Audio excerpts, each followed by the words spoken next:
Assembling hinges is hard. Hi, I'm Sunil and I've been working with 3D printing for a while now. And one of the hardest challenges for me is to actually get two pieces of 3D printed material to work together, especially if it's a hinge. It's really fiddly. So I've been working with, improving my 3D printed print-in-place hinges so I don't have to assemble them at all. And I've been able to make some pretty decent hinges. Look, these are all one piece, printed in one piece. And then I realized that if I could use this in an application, but if I need to stick it, it's not grippy enough. So I made some grips on it. And then I realized that it's harder to, if I want to put it into something, it's harder to drill or make a rectangular hole than a round hole. So I made something that can go in a round hole, and it's pretty easy. It's really easy. It's just one step and then one additional step, and you have a working hinge. Come on over and I'll show you how I design and make these. I'll show you on Prusa Slicer how I actually make them. It's not that hard at all. So I just wanted to show everybody how I'm making these printed in place hinges. It's actually quite trivial when you think about it. It's not even that complicated. I actually don't know how other people do it, but this is how I do it, and it's been working great. So of course the first thing is you need to have a pretty large gap between the two parts of the hinge.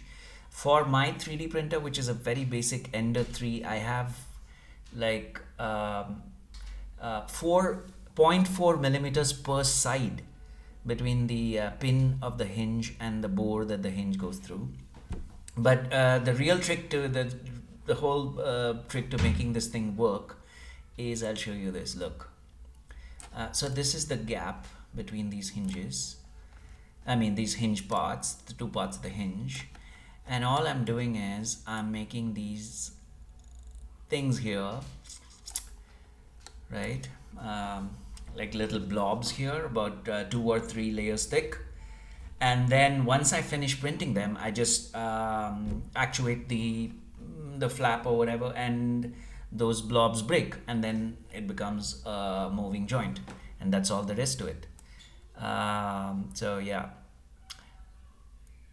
that's really all there is to it. There's not much to it.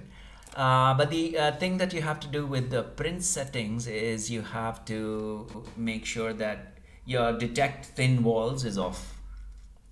And the other thing you have to make sure of is that your perimeter generator is set to Arachne. I'm using Prusa Slicer. I don't know, that's the only one I've ever used, but it depends on your slicer. But when you turn Arachne to classic, then it starts detecting, it does weird stuff and it doesn't work okay.